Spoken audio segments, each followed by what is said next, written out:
Oh, we're live. All right. Welcome back to another episode of Panther Airsoft Folding Table Talk. Again, I did not inform these guys that I hit record. What? Hello. Um, Welcome to the Panther Airsoft hey, Folding hey Tabletop. guys, welcome back. all right. Surprise. All We're, right. All we're right. trying something new. Actually, we've been talking about this for a while. We wanted to do this for a while, which was interview the local teams. And who to start with is Trainwreck, because you guys are part of Trainwreck. Um, Yes. you guys, I mean, or were we talking We about our are. guest? um, But yes. How's it going? no, yeah, I mean yeah, we've been there for a long time, so it's really nice to get it yeah. out there. And then, yeah, we're gonna go through the rest of the field. And there have been with this new year and everything like that. Like airsoft has grown quite a bit, and again, just the formation of teams and everything like that. It's really, really great, and it adds to the dynamic of the field and the community. And exactly what better way to start off this podcast with some toast. Yeah. Everybody loves toast, right? Who doesn't love toast? So we'll introduce Rannon for a bit, and then we'll jump straight into the news. We got Rannon, aka also known as Toast in the field.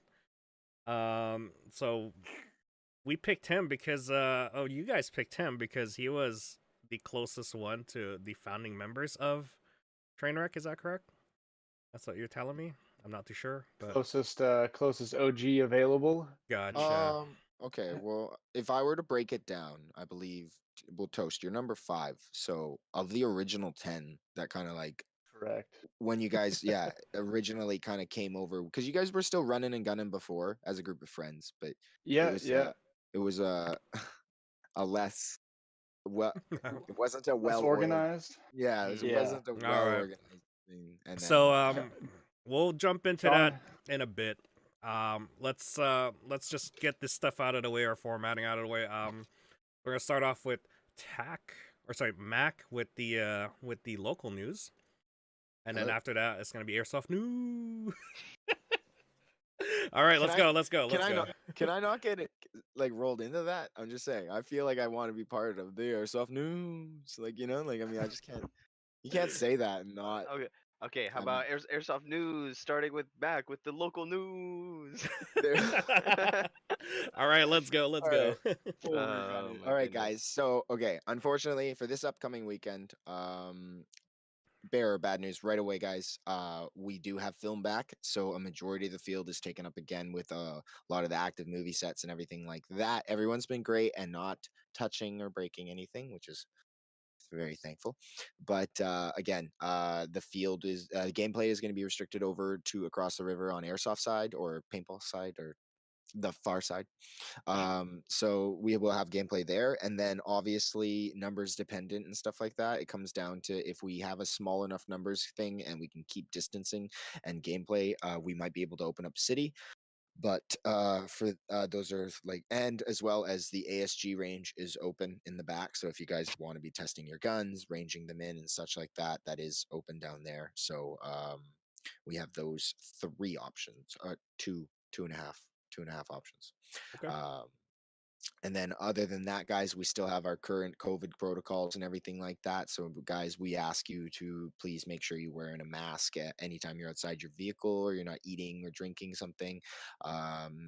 Try your best to stay about, 10 feet away from anyone who's outside of your household, guys. I know it's hard. I mean, I love my friends too, but yeah, so just limit that interaction with closeness and everything like that. And then other than that, guys, wash your hands carry germs make you sick, and nobody wants to be sick right now. Other than that, that is the field news. Field news. All right, segue him in, dude. Segue him in. All right, Okay. and bringing it back to tack here with the airsoft news. Okay, hey guys. Tack here. Okay, just recently I just like to go through and mention Hadron Airsoft Designs again. So I know I mentioned them previously, but just after our podcast, just a couple days later, they did announce that they have now cut ties with Skirm Shop and Springfield Outdoors. So I know previously we were talking about the whole King Mustang sort of situation and stuff like that, and I'm wondering if possibly this might be, part of a similar situation where they sort of just pulled out. So, uh, yeah, there's that. And then on to the next thing. A little bit of sad news. We have Iron Sights Airsoft, who recently announced that they are going to have to close. Um, they weren't able to survive the hit of COVID-19, as well as now they are dealing with the looming threat of Bill C-21. And unfortunately, they've announced that they're going to be closing down, which is something that's really sad to hear. But they did mention that they will be having a final game, which happened, what's it here? Or they're going to be open from Monday to Saturday, from 12 to 6. So, hey, if you guys are in that area and whatnot, you can give them a little bit of final support and final goodbye. And what area is that? Let's see here. Believe. Pretty sure they're like Grand Prairie, Alberta, right? Mm-hmm. That really sucks because I'm pretty sure it's an indoor field too. Is it? From what Wow. I understand, it is Yeah. an indoor field. It's Yeah, an which indoor is field with a store.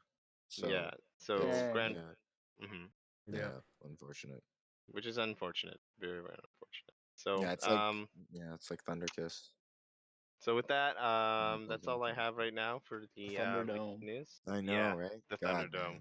man. Never been. And with that, I I bring wish that you did. to an end with the airsoft news, and I bring it back to Poi with the continuation of the podcast. Nothing much for C21 updates, honestly. It is still legal to own airsoft guns. There's nothing in law yet. Our e-petition's pretty good now. We're at 31,000 and still going up, which is nice. Awesome. Yeah. There's a new C21 petition that is E-3249.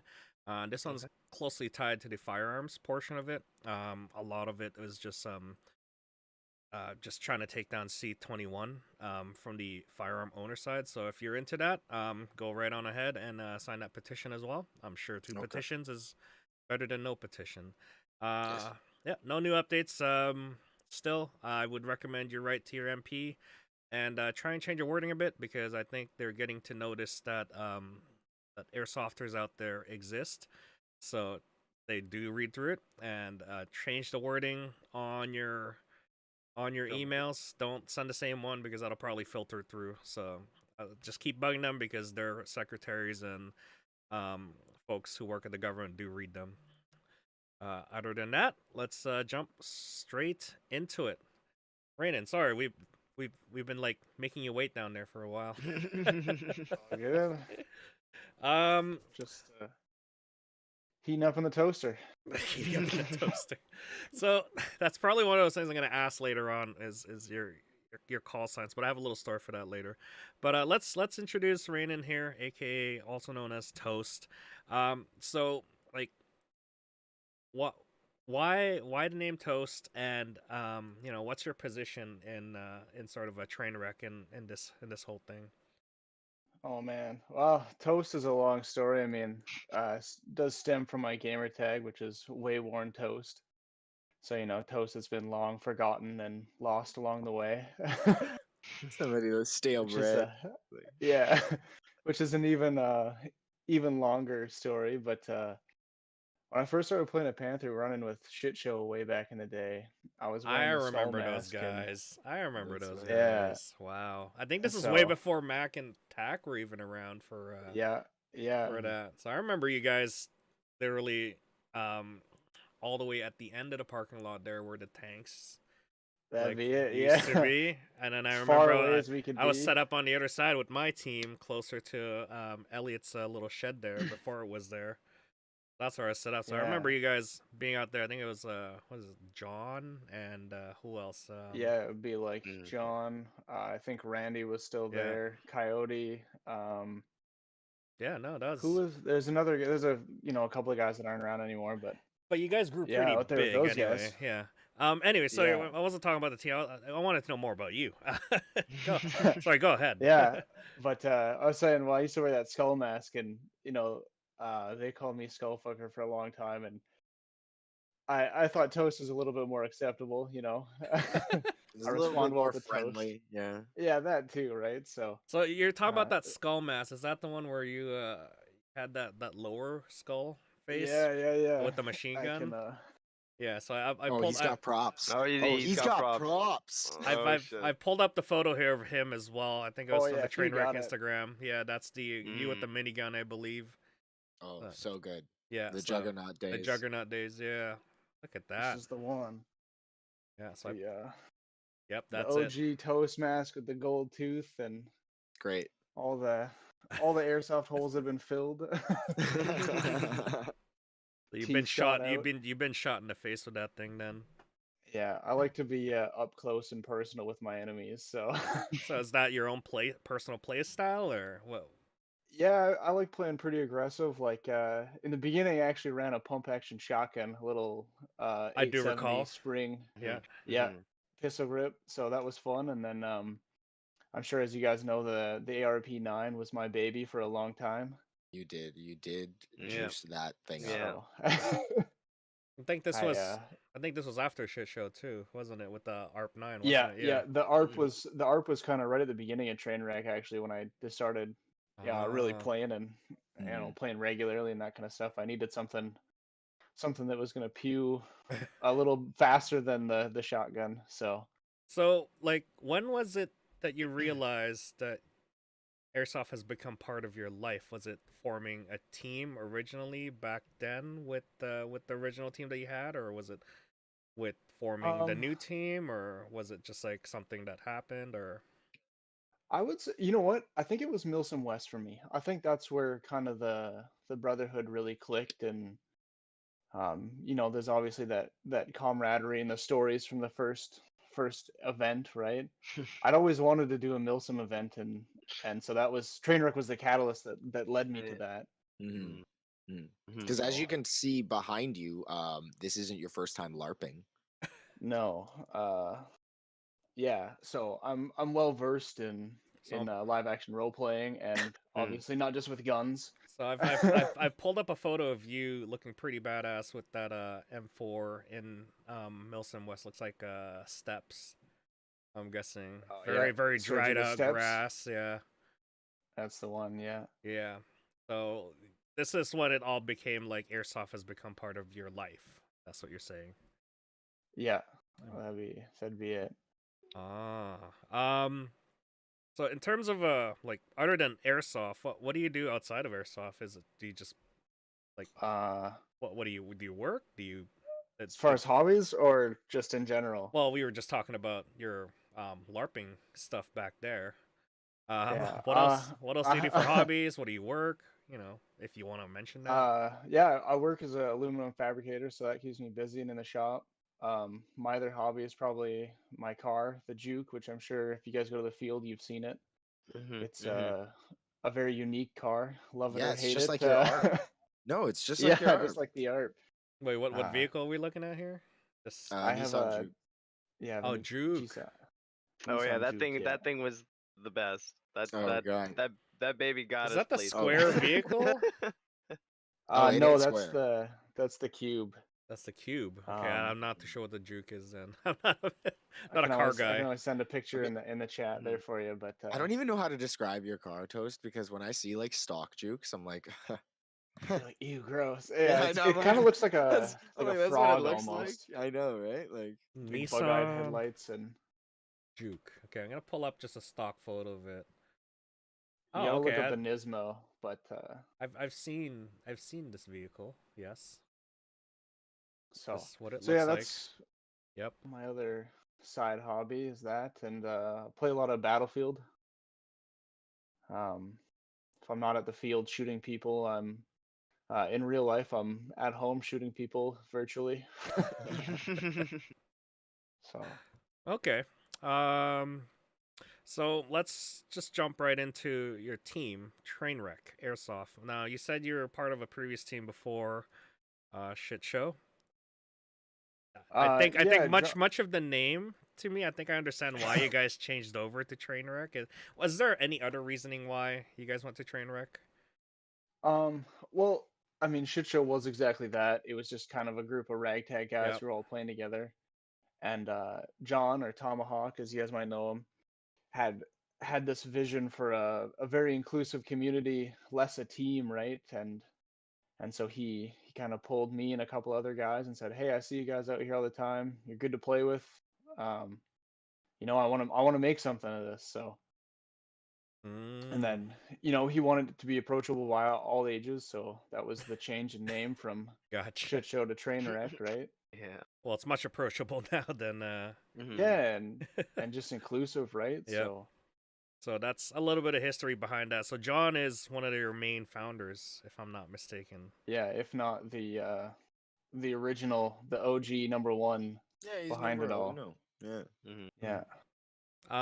As far as like administration goes, is it is it a big enough team to have like a management portion of it, like admins that you have that runs the show in the background sort of deal? Are you part of it or? Definitely. I do a lot of stuff in the background, not probably not so much you see. I did some of the recruiting and stuff earlier on. Just I I kind of float around the field a little bit, so I'm able to watch people, and I don't know. I guess I'm pretty approachable, so they send a lot of guys my way. But just yeah, judge a character for anybody we're recruiting or is asking about the team. I'm a friendly face to come talk to. Ah, Um, as far as like the organization of stuff, not a whole lot. I've helped out with a few of the fundraisers and stuff that we've done at charities, like the uh, Cabela's Tank Crush, which was one of the first ones. But I was just a body there, like nothing, no big Oh, brain. don't be modest, okay? Like Mhm. Rannon, yeah, like okay, like no, we're gonna have to puff you up, okay? Like I've been there for a while. Like Rannon's a real great guy. He's been there exactly since the beginning of the team and everything like that. You've been one of the strongest members behind it, guys. Okay, it doesn't matter if you're just standing there. It's about being a part of it, right? Mhm. And exactly like even like later on when Tack and I joined in like way later, because again, like what is it, Tack? I think we're in the 20s, right? And Rannon, you're like Mhm. number 5, right? So exactly like you Yeah. having the job as like like the team, like you know mediator, being able to like kind of gauge people's character and everything like that. It's been a really really helping hand in just the people that we've been able to procure for the team. Yeah, absolutely. Yeah. speaking of team size, how big is Trainwreck? Because I know it is the biggest team in Panther. Uh, But what's the numbers looking boy. like here for active members or Active members were Mm, probably what, the 20s or 30s maybe. but yeah, I registered would. members at that Yeah. point? How much? Yeah, On but okay, so like overall, on paper, I think we have like recognized about 60 something people Yeah. It's pretty throughout the big. that year sounds about throughout the right. years now that Trainwreck has been together. So Trainwreck came together and made their organization change, I think at the beginning of 2018, and or no, the end of 2018. Yeah, 2018 going into Yeah. 2019. And then basically from that, a lot of things kicked off, and obviously the numbers started jumping up, but we started having induction periods and everything like that, and it was a really good positive movement forward. And yeah, so like exactly like we said, but from that, obviously life happens, so we're at the point now where it's about maybe 20 to 30 active members who are, and again, those people are switching out constantly, right? Because Mhm. everyone's got life. Hmm. So it would be really great, you know COVID aside and everything like that, later on in the years here, if we could get the whole team out, that would be a There great have thing. been maybe, I think, maybe 3 times in the entirety where we were able to have like the whole team out and get like a group photo. Yeah, missing couple Yeah. couple of faces, but like yeah, like a Yeah. majority of Majority them. of, yeah. Yeah. Yeah, which is really difficult. Like, boy, I Hmm. can't imagine how it must be for teams like yours to be able to collect everyone all together to try and get group photos and stuff like It's that. hard. Oh So yeah, no, it it's was very like difficult. Yeah. Yeah, so we've been fortunate to click with a lot of people and have them all together and stuff like that. So So, that's my question is, I guess all of like, other than me, I'm not part of Trainwreck. You guys are. Um, like, what is the formula for your success for just having so many people on your team? Is it just like open recruitment? Is it just friends bringing in friends? What is it? What is it that brings in the most people for you guys? Because it seems like when I saw Sisho back then and then Trainwreck back then, it was like pretty tiny, and then all of a sudden I see like I just started seeing like a collection of people just start to gather with this team, and I understand like back then it was harder for people to get into select teams because of the fact that you got to meld with them pretty well, and you guys Mhm. seem to have Mm-hmm. like banged that off pretty well. So what is your measure of success here for bringing in people? Well, I think like a big part of it was, if you mesh with the community, like again, we kind of have our own teams inside Trainwreck, but just a more of a community, less of a team, I think. But yeah, it was if you're, out playing airsoft, if you're regular, communication was a big thing, like in squad talk tactics and that kind of stuff. Like a lot of the guys that I know I pulled would um, just happen to run with me for the weekend and then say, hey, like I really enjoyed that. Are you guys part of a team or anything? And then went from there, right? Mhm. Um, I know Very you organic. two as well. Yeah, absolutely. Yeah, I I don't. felt like it was really organic, just with the way things sort of went. Because like you're saying, right, it was like we were kind of just being ourselves, right? People would naturally come to you Yeah, and talk to you and stuff like that, and like and that's where a lot of people say say stuff where it's just like, how did you do it or whatever it is, and it's like I don't think we specifically tried to do anything. It We was did a like, lot of things.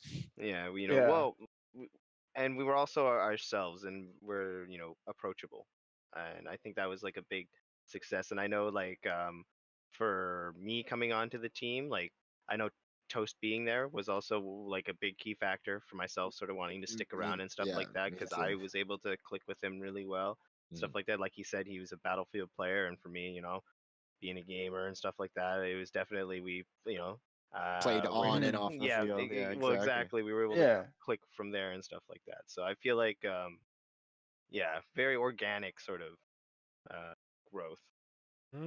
Okay. yeah. So it's just like you're out there playing, you just meld well with other people, and then all Hmm. of a sudden you're basically taking Mm. intakes or Well, sort of just putting them under your wing, sort of deal. mind you, we did have people actively coming. Like, it did Yeah. happen. After the ball starts rolling, it starts rolling. Mm. And Mm.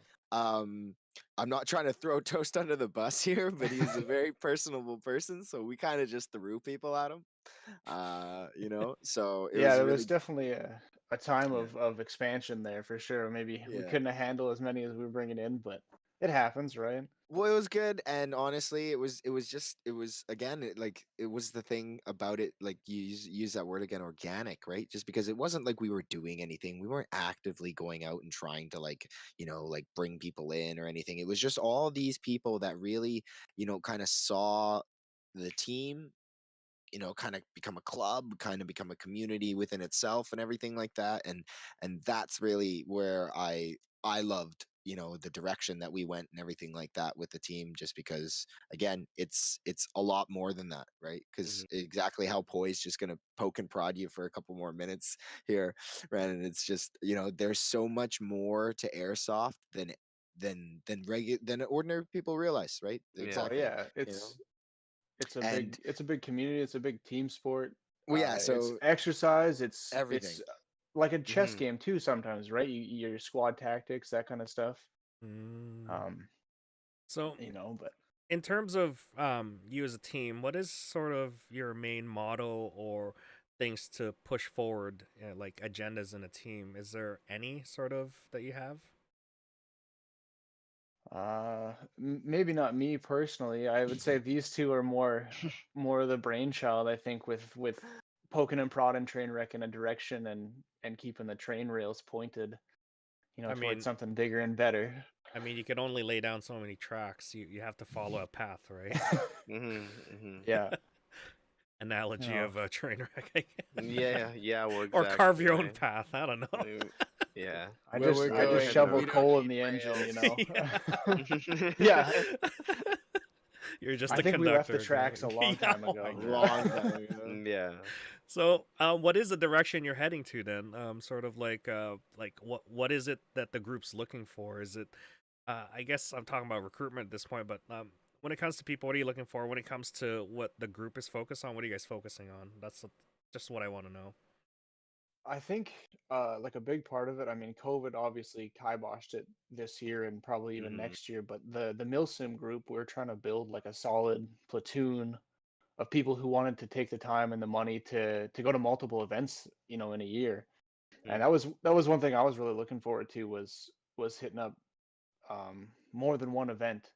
Mhm. You know, when this all kind of happened, and obviously it's not going to happen for a while. Even one Yeah. event. Just Even give Yeah, me even one one He event. did one even event. one. Yeah, One event yeah. was big to go to, Just right? give But me one. Yeah. Yeah. Please, sir, may but I have some more? you know, I'd be obviously I want to go Uh, visit the East Coast and get down to some of those CQB events where mhm. I shine, where I like playing that play style, right? Yeah, Mhm. yeah. As much fun as Steps was with big open fields and trees and gullies and that kind of stuff. It's a different kind of game. Yeah, Yeah, definitely. I Okay. mean, So you have a yeah, Milsim group within your group then that kind of strives for that. That's what you want to yeah, do. that's kind of the more hardcore airsofters, if you want to call them that, right? The impressionists, the kit guys. But Um, okay, so that's good to know. I've seen in the past couple of years, you guys have done like sort of team events, fundraisers, and sort of any support. Can you name me a few of the fundraisers that you've done, or any team events, or anything like that that you guys have accomplished over the years? yeah, for sure. We started off with I think it was a police and Cabela's event for a tank crush that had like a charity raffle. Yeah, Mhm. I'm just pulling up the And we kind photo of, here. All of you guys in front of Cabela's with all your yeah, that Oh was yeah. sweet. airsoft Actually, it was guns. a, Yeah. Definitely not the smartest display, but it This was. is this is pre-COVID and pre what do you This call it? is A years ago. C-21. This Yeah. is years ago. yeah. Okay, Yeah. I so I'm really surprised that actually we got because we had active police members who were helping out with that as well, and we were all Mhm. just we roaming had around in airsoft it. gear, It guns out, was like Yeah. Well, it yeah. was maybe I not the felt like best thought out, but it was well done. It was. yeah. Well, it was definitely interesting, I guess, with how it sort of went down because yeah, like It's when unfortunate. It's one of those Tropic Thunder moments where it just like won't ever happen again. You can't make Yeah, that right. movie again. You can't. yeah. Yeah. It happened Yeah, once. so it was good to be there. Then I I know have you guys have helped out with a few of the Cloverfield ones, and who else have we done? Poco, we've helped with yeah, them I too. have Cloverdale. Cloverdale. Cloverdale, Poco. sorry, what did I say? Mhm. Cloverfield? It's okay. So Not a Lower Mainland guy. I pulled up the photo from it looks like Poco Military. You guys have all the what do you call them? Like what do you call the kids in your group? The half The pipe. half The half pints. pints. Half pints. I always love Yeah. calling them the half pints. Every time I went to a Milsim, I just heard half pints. I'm like, okay, I'll take care of the half pints. Mhm. Yeah, well, they're an awesome And then group of kids. and what's crazy too, actually, when you look at that photo too, is that all those kids in those photos have changed Yeah, dramatically, they've Oh grown. yeah.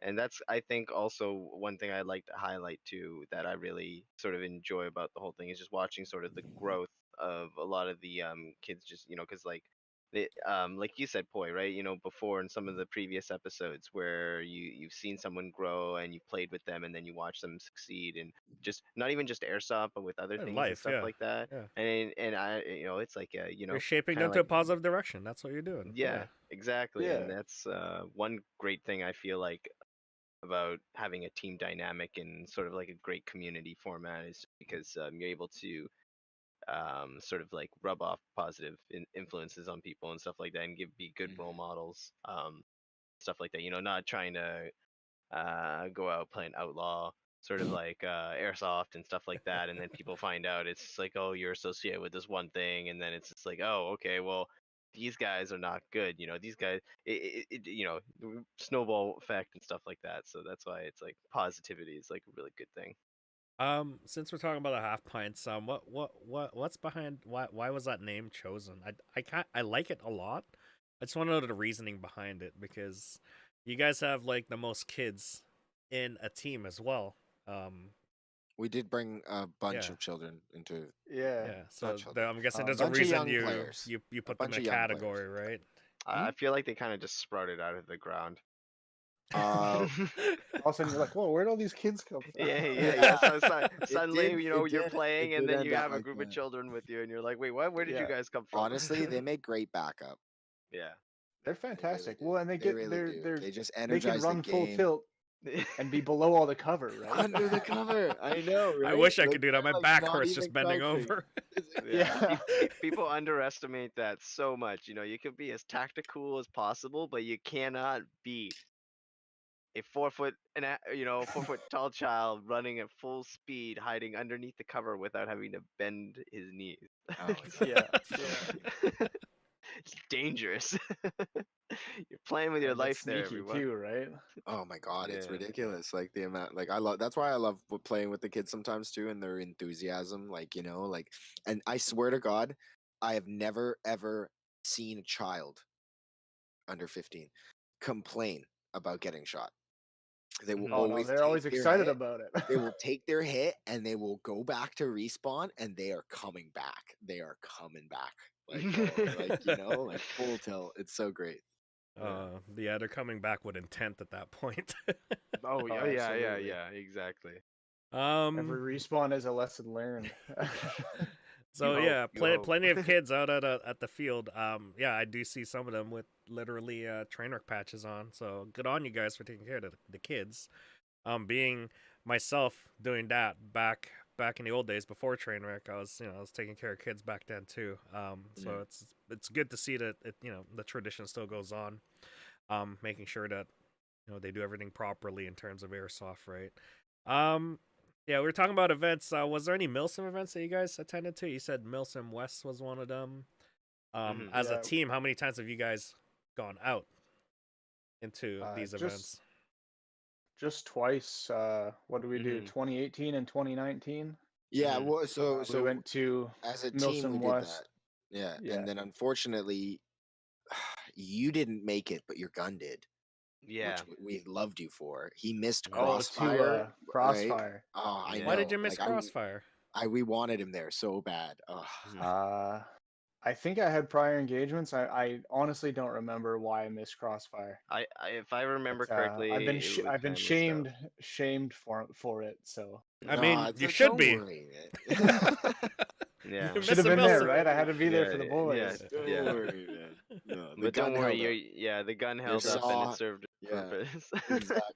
It like At least saved there was us. suppressive fire for you guys, right? So that's why you guys are Mhm. carrying 2 machine guns. Is that why? Yeah, do you remember that? You remember Yeah, Crossfire? I remember. You guys were With carrying. a saw. You guys the are saw carrying was 2 his. saw. Oh, And that's the why. and the then M60. Mikey gave us the M60 as 249, well because we baby. had our 2 MG gunners not able to attend a BC event. We're like, no, what? And Yeah, they're all like, yeah. don't worry, we'll give you guys our guns. I We love you." remember the first minute you guys had a machine gun. You guys rolled into mud right away. Literally rolled into yes. mud. I Those heard were the stories. rules. I heard the stories. Yeah. Oh yeah. Talk Yeah. about it was already gonna be wet, and I did not expect to get wet like in the first 30 seconds of walking through the gates. Like, come on, really? That felt like the most Tarkov sort of situation where it's just like trailer park. Really? Why? Like, So, goddamn. how many people did you guys go to like what is it? Crossfire for your team? It must have been a lot of you guys because it was a pretty big event. I believe there Crossfire was we at had 12. least there was at least 9 of us plus a few extras think we that had we 12. had. Yeah. Okay. Yeah. Milsim West 2018, we had 9. Oh, Milsim wow. West 2019, we had 18. Wow. Yeah. Mm-hmm. Crossfire 2019, we had I believe it was 12. Mm-hmm. You got a small platoon size for 19 if that's It was really great. Yeah, That we was the split up goal, in- yeah. Yeah, that was definitely one of the original like goals sort of in the beginning. Finding sort a of group of guys. Yeah. was like trying to be like because it's obviously for other other people, listening and stuff like that, it can be a pain in the ass to find groups of people sometimes to go to events, especially if you want to play a certain thing when they have minimums and stuff like that. And Mhm. so that was also one of the aims and goals of Trainwreck, was to have enough people to be able to freely sort of swap in and swap out, sort of to be able to go to events and stuff like that, so that we could sort of keep our sort of, I I don't want to say like image sort of thing, but like be able to keep sort of Okay, like come on, our Tech. idea. Yeah, quit beating around the bush, okay? We needed 9. We went with 9. We wanted snowflake camo. We went as Canadians. We are Canadians. That's what Yeah. happened. That's what happened again. What's will happen one more time whenever those borders open. And what up? Yeah, so Milsim West has a minimum squad requirement if you want to run your own camo, which is Mhm. hence the 9, the first tier. So Oh. we're able to run CAD-PAT as our own unit, which obviously drew a lot of attention even from Imitation the cat pat for legal purposes. It was not real cat pat. No issued gear was used at all. Okay. for legal purposes. Yeah, I No swear IR there was camo. nothing issued at all. Nobody had any Yeah, issue. yeah, So yeah. I had there's my no- I had my my relish, my So I'm pulling. KMLK CAD-PAT in between. I remember that. I So remember that. I'm You pulling had up a good shirt, photo though. here of you guys in a looks like a looks like a staggered column on the main road here. Is that you at the front there, Toast, with the That would be me. M249? Look at that beautiful guy. Are you Mhm. carrying And, also a secondary rifle? I am, because that M249 is janky as fuck. So Wait. a backup carbine was mandatory. Was this the full 19 squad that you had, or is it the 9? I believe this is first year, so the 9? Oh wow. No, this one no, is Or 2019. is that second yeah. year? This Okay, is so that'll this is be, second yeah. year, yeah. I think Wow. I've got. Yeah, Impressive. that 249 has since been dubbed the Hex. Wait, I thought that because, was the M4. Is that No, Dane? that's Is that the Dane right behind you? 249. Yeah, Dane made it. Yes, with us. It will be, yeah. Yes, Yeah. yes. And we his did, his and dad call sign Dane's- Hollywood. Yeah, yeah, Dane's yeah. famous father. Do you guys want to tell me the story about that, or About Hollywood? or am I not allowed to hear it? No, you're more than welcome to hear it. I mean, yeah. it's just a mouthful. I mean, basically, Mhm. So what Uh, happened? to be- What happened at Milsim West for you guys at this year with Dane? that Dane managed to come with us. Mhm. Yeah. Well, so the way it sort of I happened believe that was was at request of Elliot. yeah, because the team was growing in a sense, and like a lot of the younger, the half pints and stuff like that were really interested in going out to Bilsons and whatnot. So Elliot kind of reached out because Dane is also part of the team, was also working at the field, and him being, a young kid and stuff like that, was a little afraid to ask, but he had mentioned it to Elliot, so Elliot just put it straightforward to us and said, "Hey, Dane wants to go to Milsom West. Will you guys take him?" And it was just like, "Oh yeah, sure, no problem." And then we sort of explained to him the whole process of it, and after we explained to him that because of his age, that he needed to have a guardian with him or a parent, right away his dad sort of got involved, and then next thing you know, we find out that he's related to movie star Mike DuPont.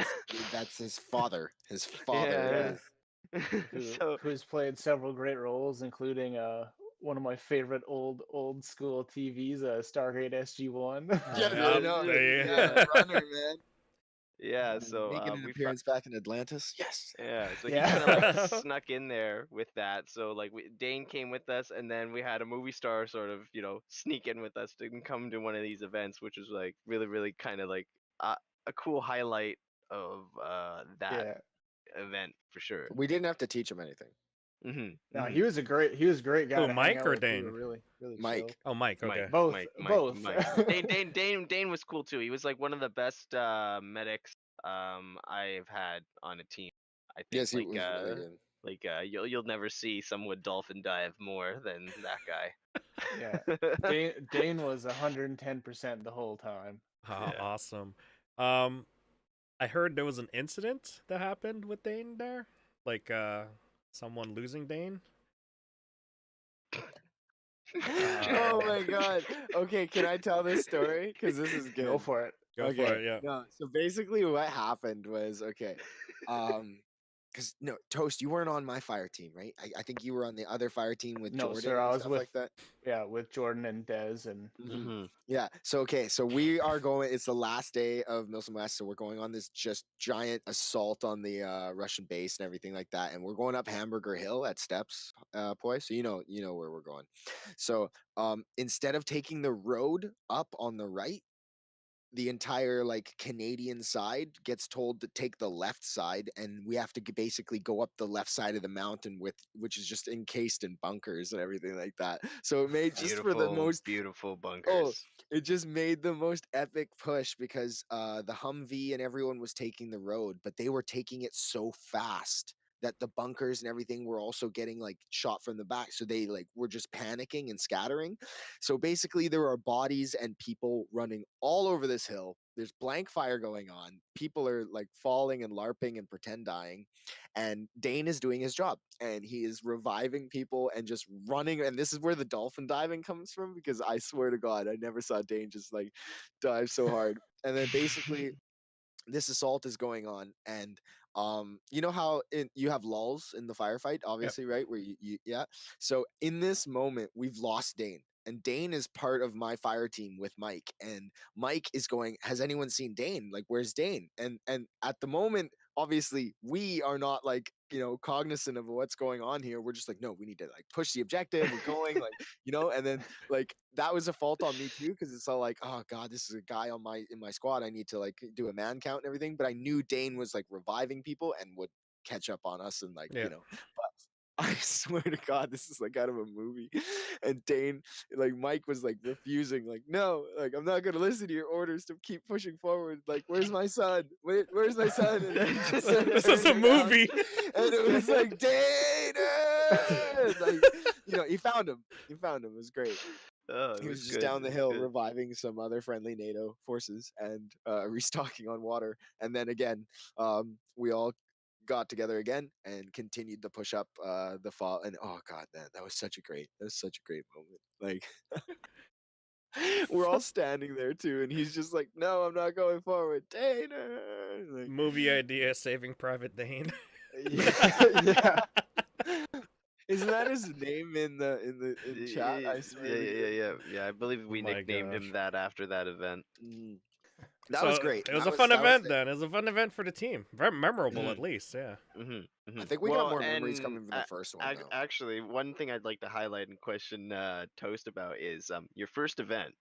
That obviously we all went to together and stuff like that. What was one of your memorable moments in the first event? Because I feel like there were Ooh. some There's funny a lot of good moments ones. there. If you want funny or serious or feeling Give accomplished, us it all, man. we got everything. Was this man. the one where you guys I got think airborne in? Yes, yes. Operation Ruckfuck. Yeah. I'll come back to that. I'll circle back to that. I think my personal favorite moment, we were all kind of chilling at base. People are eating, gears off. Command comes running into base, and they're like, "Dude, we need a QRF. Like, who's ready?" They go to the first squad. Like, "Hey, who's ready? Like, who can we send up?" They're like, "Oh, we got 2 guys who are ready to go." He's like, "Not good enough." Goes to the next squad. He's like, "Hey, man, who's ready to go? I need people now. Like, we need people." And they're like, "Oh, we got 4 guys we can send." They turn around. Trainwreck. Anybody ready to go? We all stand up. All 9 of us go. Yeah, let's go. And he's like, "Oh shit!" Fucking boom. QRF rolls out. We come running up the crossroads. We have NATO forces pinned down. The Russians are pushing them hard. I believe our SL drops a chalk round right into the middle of them, scatters them. Right, they start falling. I slide up, post into the fence, MG, just start gunning Russian forces down. And the first thing I hear from my left from a NATO who's pinned down is, "Oh fuck yeah, the Canadians are here." And then so I'm laying down cover fire. Mikey on the M60 comes running up, pushes past through the fence, and then him and I basically just leapfrog, laying down suppressive fire all the way out into the field, and we were just gunning down Russians the whole time. Like we overswarmed them so fast. And that's probably my favorite memory, is just like sliding up to that split fence and just dropping the MG and just like, oh. That was a really good push. That was a really good day. Wow. Yeah. Yeah, then well, I mean, you got Operation Ruckfuck, of course, which was probably the most memorable for the team, I think. I just Um, if you want to take me through your side, and then eventually Tack and I'll tell ours, because yeah, you guys could pitch in. So first milsim, right? No idea what to expect. We're all just hyped. We're just amped, ready to go. We wait till nightfall to deploy, and they put us, they run us through how we're going to airdrop into the scenario. Yeah, mock airdrop. So they put us in the back of a U-Haul. They got speakers going. They got air sirens. They got everything. They got 2 jump instructors, who run us through how to drop it out of a 2 moving real airplane. jump masters too. Yeah, and like, Exactly. Like that's the thing that really makes active this, duty or vets, yeah. which they bring a level of realism on their own. And so we deploy out of this U-Haul, this airdrop, and we're supposed to look for a buzzsaw. There's no buzzsaw, so It's just a guy with the with like the a glow stick yeah. on a string. So we form up, everybody collects their shit, we start marching. We're all rucked up at this point. It's pitch black. I think we have one guy with night vision, 2 guys with nods. First event, I think Mikey Yeah. had his, 1. and No, we didn't even have. We only had 1. we didn't even Mikey have was that. We just Yeah, had one. Yeah. we just had Mikey. Yeah. Yeah. So our squad lead starts taking us in the wrong direction to start. We finally get orientated. We kind of get our shit together. We start pushing in a formation, and we come to this big crescent of trees. And the squad leader and the team lead are both, talking amongst themselves, trying to figure out where we're going, where NATO base is supposed to be. And so the 2 MGs, Mikey and I, post up, kind of on opposite sides, and Mikey calls back, "Hey, we got movement." And so we chain of command that back, and team lead says, No, that's friendlies. That's friendlies." Mikey turns around and goes, "It's not friendlies. I'm being lazed by IR. Like we got movement in the trees." Team lead's like, No, don't worry about it. It's NATO."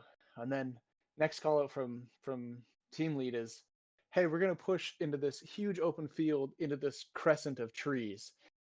Oh man, this is not gonna go well. Really? Like, you sure that's who your first order is? Yeah, yeah.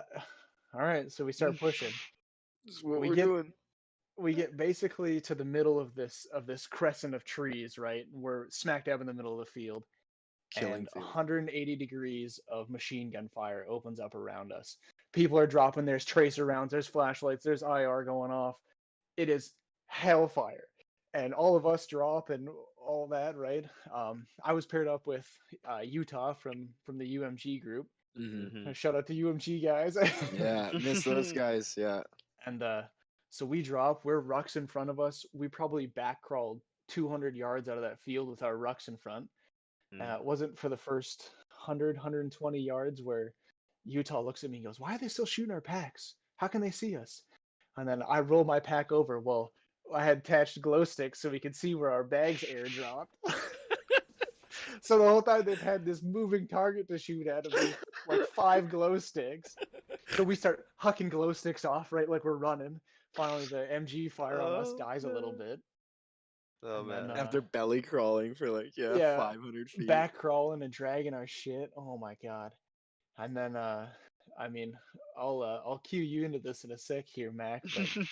But finally, I always wanted to hear it. You're the other side. Yeah. so we medic up a guy, or a buddy aid a guy, and we start kind of collecting our half of the squad.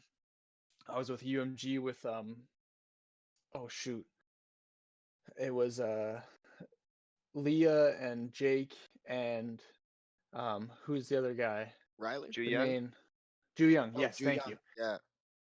So Ju Young and I or he meets up and we collect, and it's Ju Young, me, Utah, and I think Jake was there. And okay, he's like, "Well, we gotta get these MGs out of here." He's like, "I'll cover fire. We run one at a time."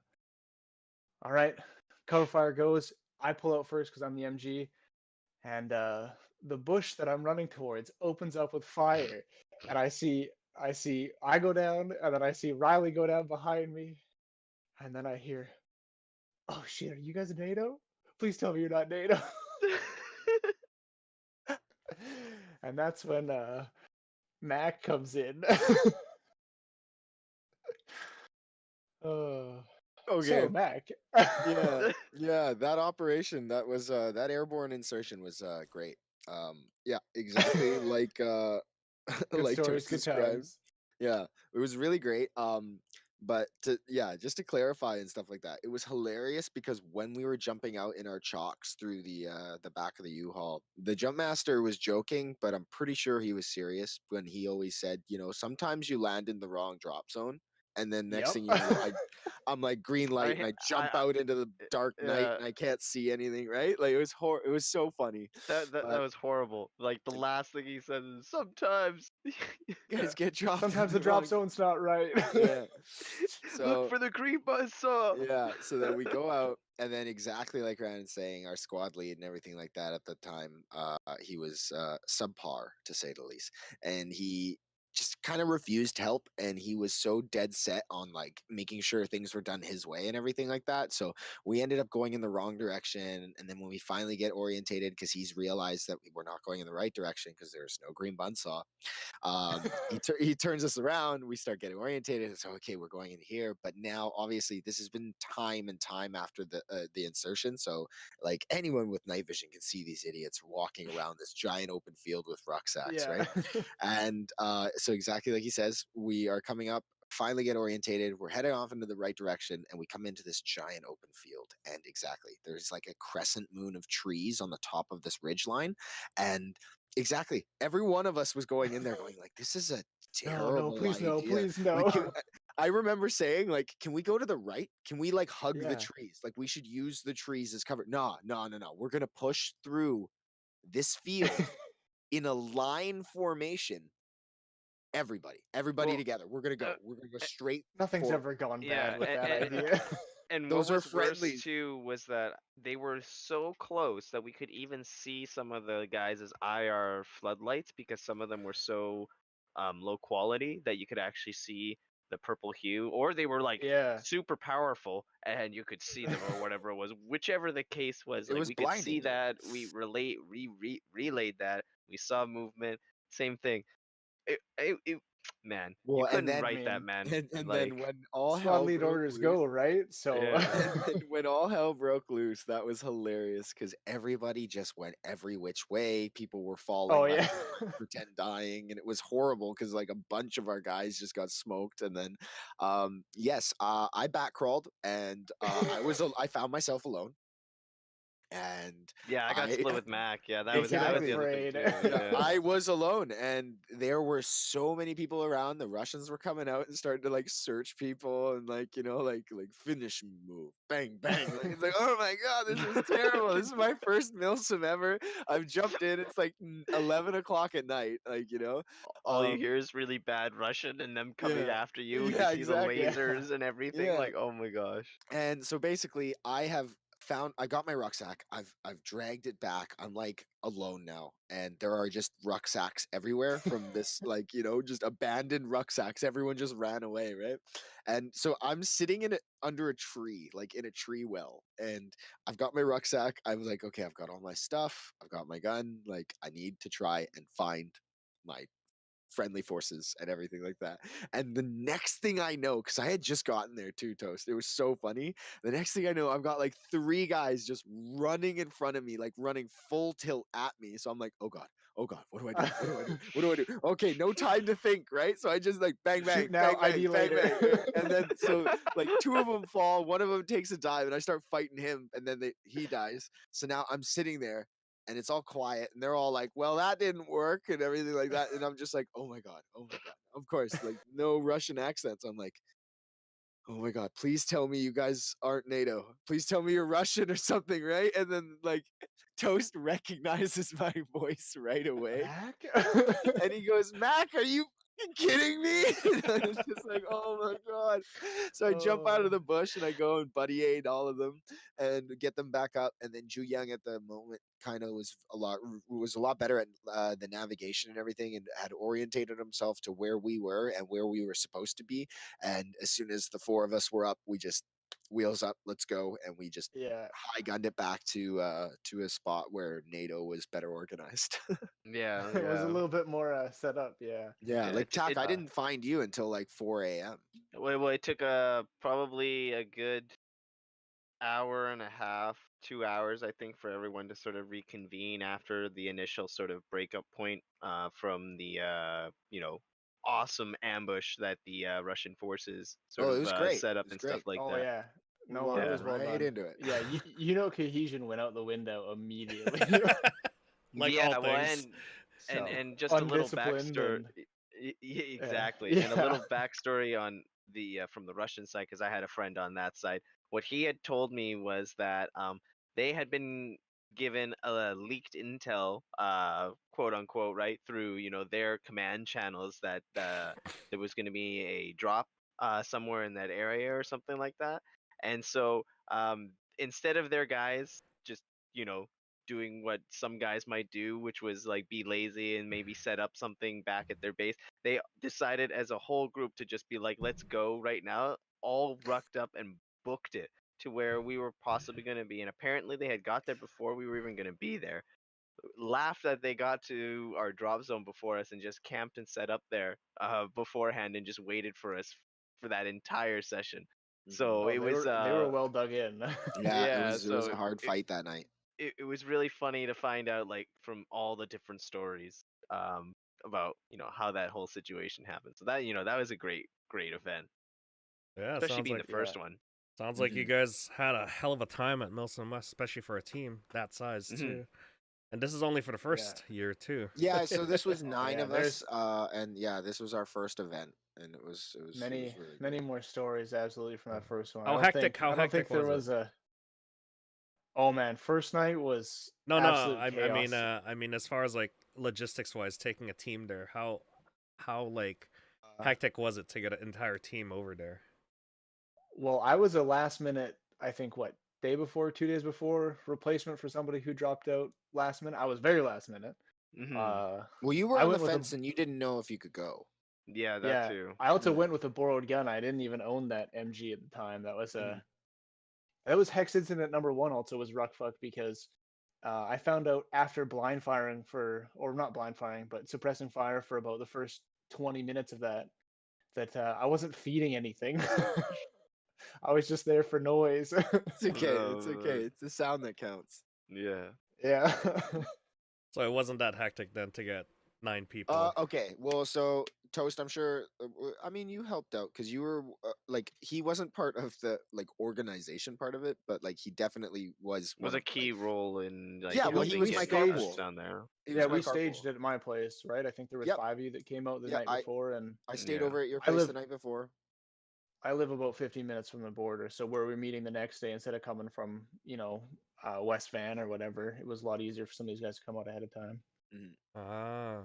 Uh, Yeah. Well, we yeah. spent the night at your place. Then we woke up. We all met up. We had arranged for you to be one of the carpools and everything like that because there was 9 of us going down, and then I think we had 3 other vehicles. Hmm. So Yeah. logistics wise, from that, every person in the vehicle split gas. We did have one of our guys who like went ahead and like made sure that we had accommodations booked because we stayed one night in Portland, then we drove back across the state line up to More Centerville. stories. So yeah, that starts a whole nother thing. Um, Yeah. yeah, so the 9 wasn't too hard. 2019 was A a little more heavy. difficult. It That sounds was Hmm. a like heavy. it gets really expensive, especially for that much people. Did it get really expensive for you guys to go? Uh, Um.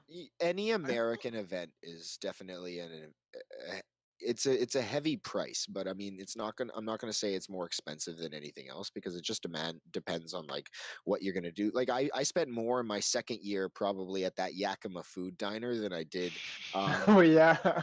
on the first year food budget in total, and we went to Hooters like 3 times. Like, You guys went to Hooters? Yeah. yeah. I missed that one. Uh, I mean, I brought 4 growlers back from Backwoods the second yeah, year. I was that prepared for that. that was Mm. true because we knew we were gonna hit that up. Yeah.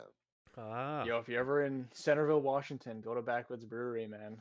That place has some good beer. Yeah, that Uh, was really Me, good. me and Dayton took the when we went to Centerville, we took the eastern route. So we didn't want to take the city route. We took the backwood routes. So Mm. Oh, okay. all the way east, and then just hit Centerville from east of okay. like Mhm. heading westwards afterwards. Yeah, no, we took Yeah. what was I think it's called We I-5. would. Yeah, you took I-5 all the Yeah. way south to Portland. Yeah, Yeah, Yeah, we because we went stopped through in Washington and then Washington yeah. and in Vancouver, Washington, and yep, hit Thunderdome both that was times, fun. right? Mhm. Oh, so you So guys visited an airsoft place before you even went to the event? So the yeah, first year we visited a place called we were just Thunderkiss shopping. Airsoft. Yeah, Uh, and we're just hitting in Google Maps like where's something to look around, and Yeah, let's check we out local airsoft shops. See what they're all yeah. about. So we Yeah. all just massed in there, the 9 of us, like all ready to go for Milsom West and just jacked full of energy. And these guys were like, "Wait, who are you guys? Like what?" And yeah, we got to know the staff. I believe we met the owner and everything like that. And Mhm. yeah, they were a really great group of guys. We just chit chatted. Obviously, we're the same, but just different countries. Yeah. And it was cool to swap stories. And then when they figured out where our destination was and stuff like that, they were really stoked on that, the fact that we were coming down to there to do that. They did let us know about they sneak peeked and kind of previewed that they were going to try and do some kind of indoor thing for their local community, because it was they were trying to make something for themselves. Because I think the way it works in Washington, and I played at one place in Tacoma, it's that there are places to play, but everything's like at least an hour away, at least an hour or two away. So like no matter what, like unless you live right in that city or something like that, right? Like so you're like, I know my friend Tina goes to like all over all over the country now. She's traveling all over the place. But in her home state of Washington, I know she goes to like 4 different fields, and I'm sure that each one's a different commute away, right? So that was cool. We stopped off, did that, and then the next year we came back. They had opened up their indoor place, and we got to try it out. hmm. R.I.P. ARP. Yeah, Mhm. yeah, that Mhm. did suck. I know. Yeah. What was the story you guys were telling about Portland there? Oh God.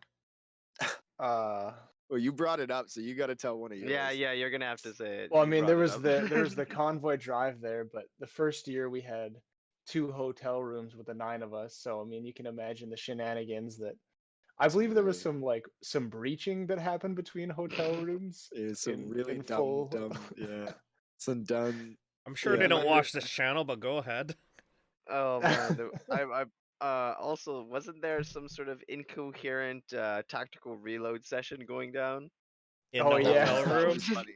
That was funny. Speed reloads while drunk, people trying. Like it was really funny. And No, then there was all sorts of stuff happening So that, yeah, that that brings for in sure. another But yeah, question for me is how often do you guys meet outside of airsoft as a team?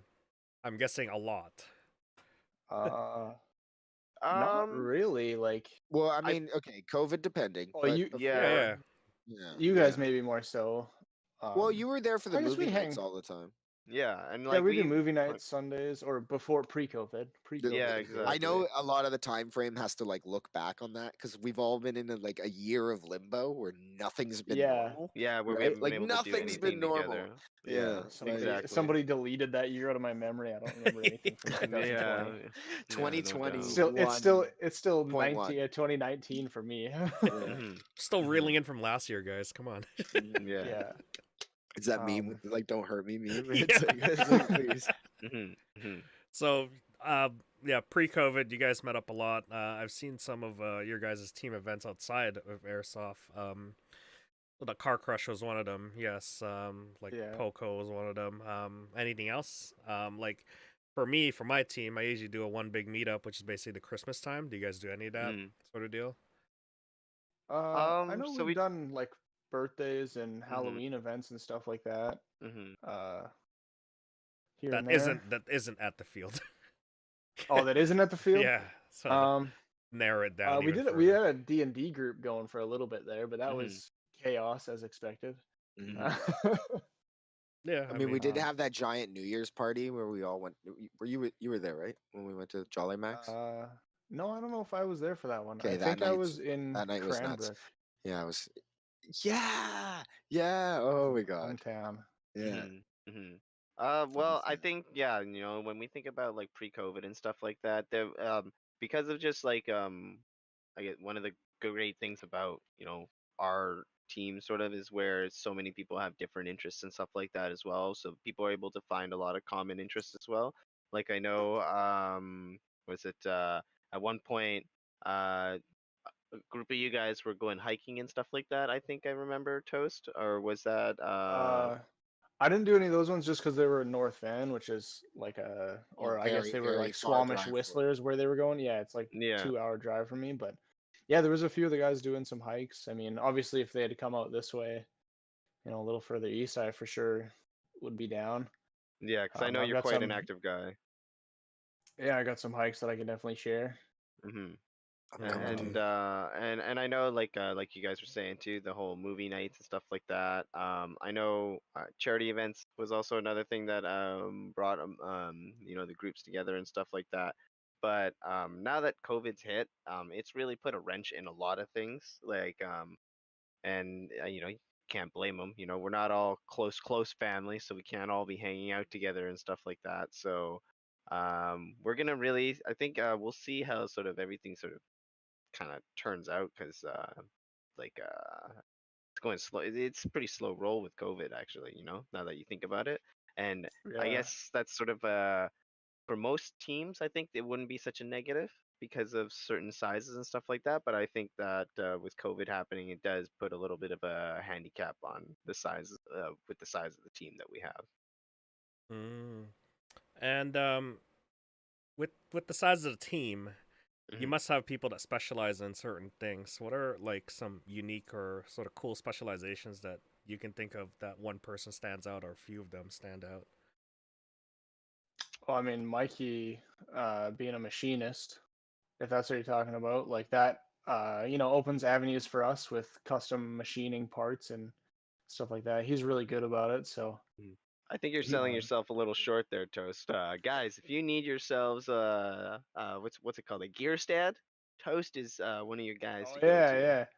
I mean, I fabricate as well, so I've made like T stands and stuff for Yeah, gear. your gear trees. Yeah. Um, Cool.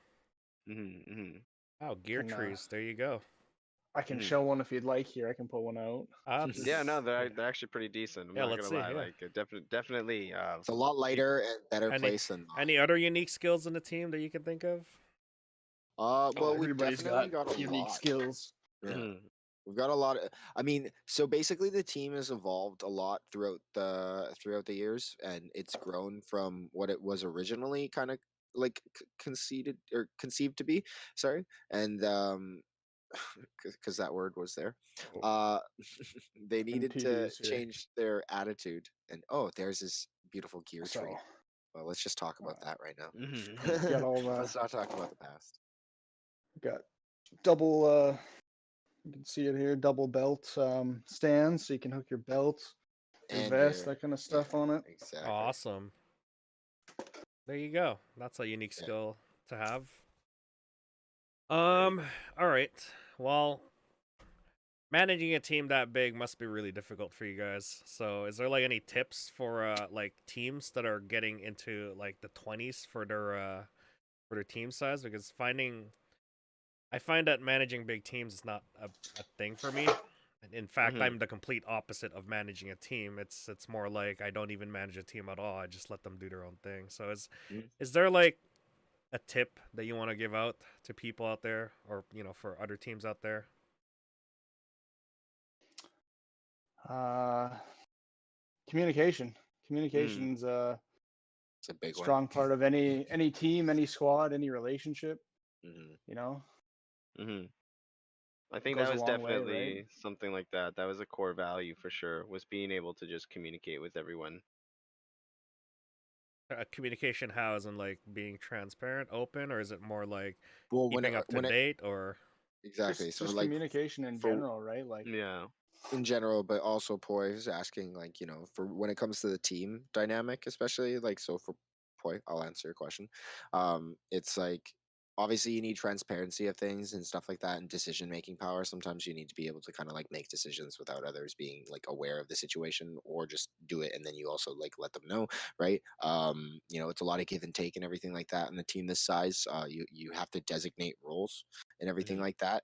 And kind of go through what each person's responsibility is and stuff like that. So like especially what Rannon's talking about and stuff like that. He's a great member of my team and everything like that. And he's been a part of it since the beginning, and we've compartmentalized his thing where his skills are about gauging people's character and everything like that. So a lot of the recruitment and everything, even though he wasn't part of writing it, he Mhm. was a part of writing it. Like, because Toast, how many times did I come to you when we were hammering out all the details for how that needed to happen, right? And it's like, okay, we need to go through this because yeah, exactly. There's a whole Yeah. so for any teams that's trying to get together and everything like that, the first thing you need is rules, right? Yeah. It's like when you come together as a group is you need to make some rules because you need to build a solid foundation of who you are and what you're going to stand for, and then from there basically you build up, you build a strong base and you can build up from there. And that's Mhm. why Trainwreck has been able to kind of like salvage its position from where it was just a group of guys running around,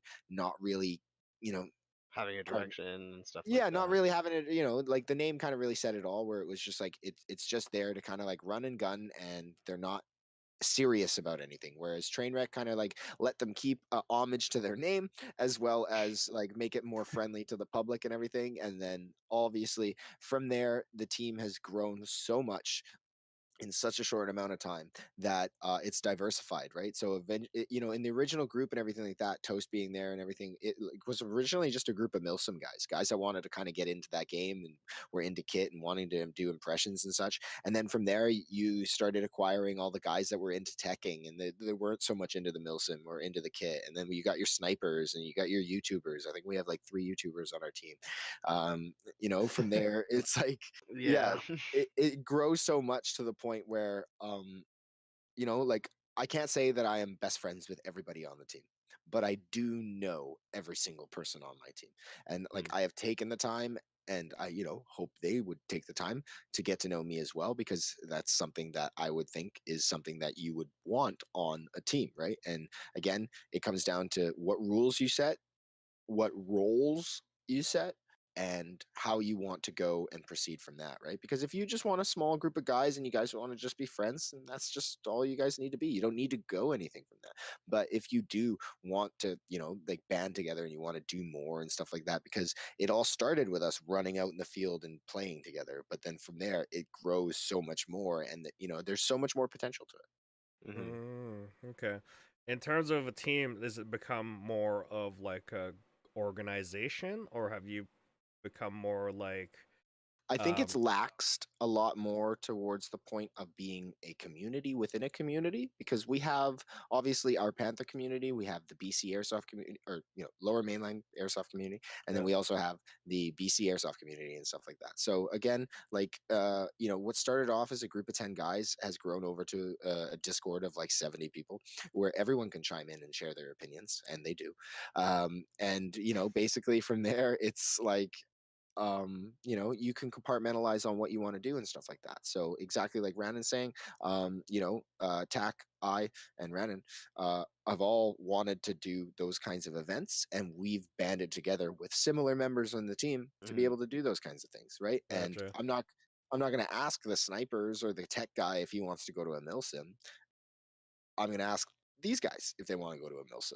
And then if that guy wants to go to a milsim, guess what? He's got teammates that go to milsims, so he can ask us, "Hey, I want to come to a milsim. Can I come with you Yeah. guys?" Right? Like that's one of Exactly. the really greatest things, and honestly, that's what made the biggest switch from the 9 guys that went the first year, and then everyone saw how much fun we had, and then Yeah. the next year it was like, 19. "Oh, Wow. I'm going, Yeah. man!" Like, yeah, it Exactly. was And it was a big number for us. Yeah. yeah, it was a little, like you said, Poi, it got a little hard to manage. Because when you get to that level of going to a milsim, it definitely complicates things a little bit more, just because everyone needs to be very organized in that situation. So, maybe we'll reach our goal of actually having a full platoon size element going down together. It'd be really, really cool. I know it's a pipe dream for some people and stuff like that. But sort of to back up a little bit there, when we're talking about teams or a community within a community, I just want to ask Rannon here for a second. I've seen a different patch that you wear, sort of on your helmet and stuff like that. Exactly. If I remember correctly, you're part of another group within Trainwreck, right? There we go. FDC. What does So that you want to mean? give us Yeah. a little story behind that? Well, FDC actually comes from Operation Panthera, in which a squad of us went AWOL, and I think we're I the front remember door this. crew.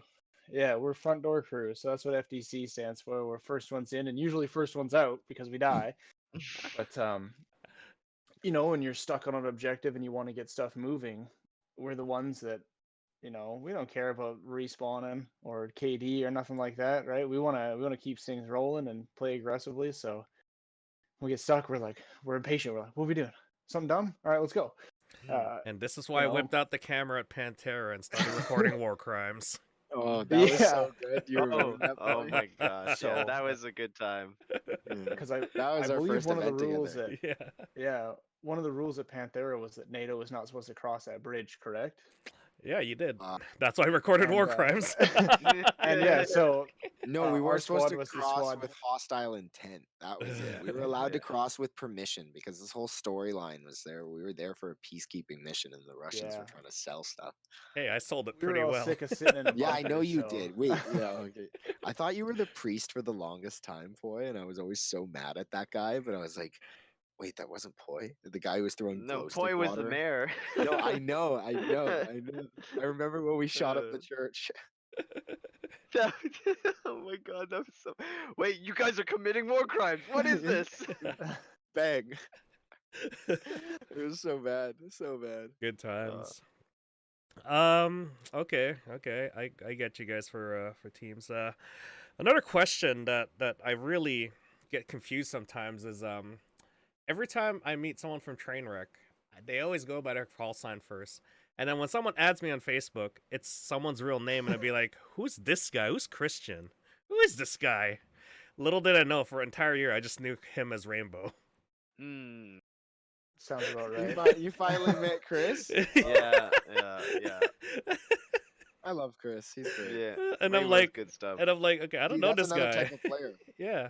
See, like, why do you guys love call signs so much? And why is that important to have, or is it something that you guys kind of just go with, or because I know you guys do numbers at the very beginning, Mm-hmm.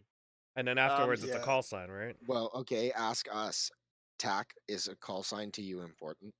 Well, okay, so unlike some people and stuff like that, it's like you, we sort of had the whole call sign thing just because like people always have gamer tags and whatnot, and they want to sort of like have some sort of like I guess Nickname? personal choice or nickname and It's stuff also like that.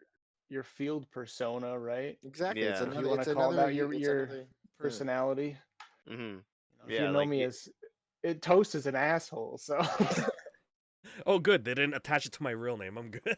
Yeah, exactly. I get you. I don't know. I know some guys like the anonymity, but What are some funny Uh, call signs that you guys pulled up from the team here? oh man, I mean Rainbow's a good one. Rainbow's a good one. Hey, Rainbow- Rainbow's fun to play with. yeah. Okay. Yeah. Who else is fucking Rainbow's with good us? shit. So I Rainbow's good guess stuff. I guess you're saying roast our team. Okay, well, Let's I'm go. sorry. No, I'm there's sorry there's to few say that I this, like. but like Gavin out there, Mr. Two Tone. I'm just like, Oh yeah. oh yeah, that's classy. Two-tone. So what's Gavin's? That's his call That's sign.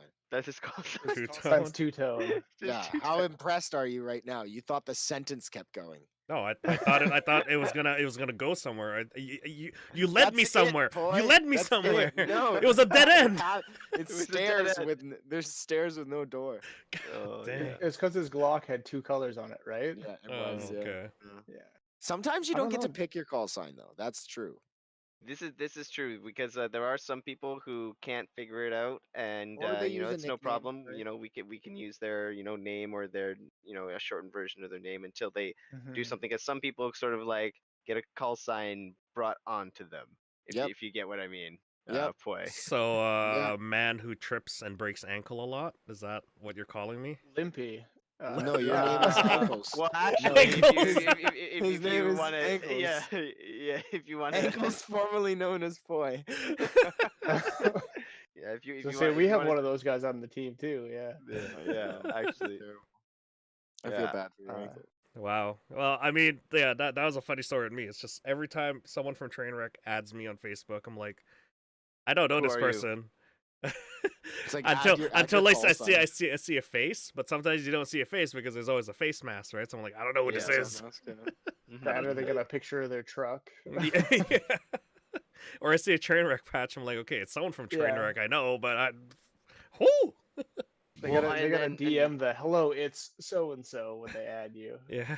well, exactly, and that's another thing also that is a good thing to bring up too is differentiating people and stuff like that. Because I know with teams they always create a patch and stuff like that. Yeah. But one of the problems that sort of we ran into, just as a little tip, I guess, from me, was to create like different kinds of patches. One to sort of give to your teammates and stuff like that to identify your teammates and stuff whatnot, but also to have a patch that you can sort of like hand out to the community or sell to the community or whatever you guys want to do with that. Just because we ran into a little bit of a problem at one point where someone was having the patch and we were just like, wait, who are you? We don't really know who you are. And it got to the point where there was a little bit of confusion because people were affiliating themselves with the team, and let's just say they weren't doing sort of the mandate, our sort of our, or at least our sort of ideal path. They weren't being, they weren't a positive influence on the community, and it was actually doing more harm to us. So by having the other patch, sort of, if you have friends, family, or other people who want to, sort of support you or be involved in what way, or kind of like, hold your name or whatever it is, you can always have like another patch or another design sort of to pass on to them. So you have Just like for a day kind of team, stuff, you have right? a team patch, and you have a outside sort of A public support a patch. public Yeah. support patch. Okay, Mhm. that explains your two-tone color of it. Mhm. Okay. Um, administrative side, you guys have to deal with a huge team. You see some issues with that as well in terms of people coming out with your patches and stuff, because there's so many patches out there, right? Anyone can just pick one up and put it on themselves, right? Mhm. Administrative side of things, is it sort of like a small task or a big task, or for your admins and stuff, like someone who works on, like, I don't know, do you guys even have like a financing guide that deals with, financial stuff for teams, or is it just like We did at one point. That's sort of kind of Well, you had to take a hiatus. yeah. He had to take a hiatus just because of it.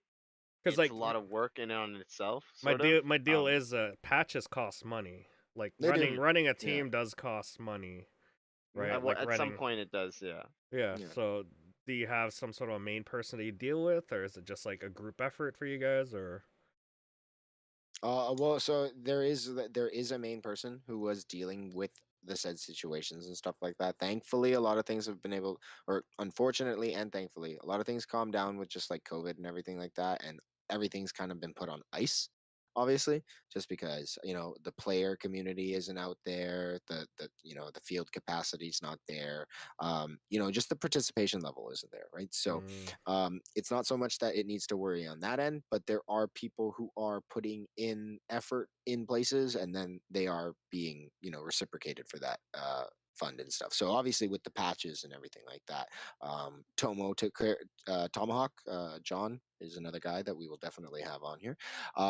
He is the guy who kind of like front runnered that and everything like that, made sure we got those done and everything, and made sure that we were able to supply our team with the patches, as well as be able to have some available for public sale and everything like that, to be able to generate some revenue for the team, as well as you know uh alleviate some of the costs on some of the team, because obviously it comes into costs where you have to buy things together if you want to buy designs, or print things, or logos, or merchandise and everything like that. So again, that all works with that. And then being transparent, being cooperative, helping each other out, like that is a really big thing on that helps just like generate a functional team and everything like that. So again, that being said, it sucks because I feel for myself as well, everything has just been put on like a giant like ice.